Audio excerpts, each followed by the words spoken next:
Hola a todos, muchas gracias por acompañarme en mi nuevo vídeo. Antes de empezar, un café y me preparo las pinturas.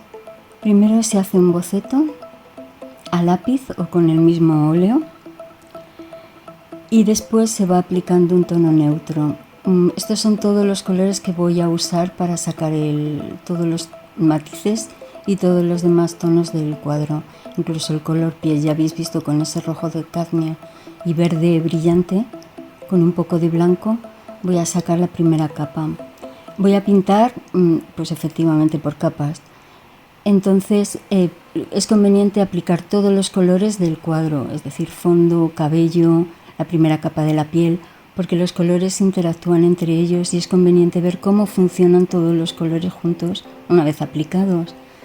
Se va esperando a que se sequen, se pinta por sesiones, claro. Una vez seca la capa de abajo, se va ajustando en tono, color, los detalles. Es mucho más fácil ajustar colores y detalles cuando se va pintando por capas. Bueno, estos temas veraniegos de piscina, agua, son temas que me encanta pintarlos en verano.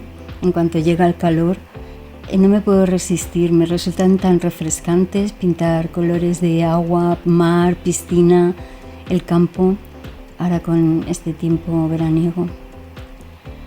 Bueno, esperamos a que se vayan secando las capas de abajo y seguimos poniendo capas. Hay efectos que solo se pueden conseguir gracias a las veladuras. A la prima es un sistema que se suele utilizar para tomar bocetos, apuntes del natural, por ejemplo, pero cuando queremos construir un cuadro definitivo es mejor ir pintando a base de veladuras. Bueno, como en este caso.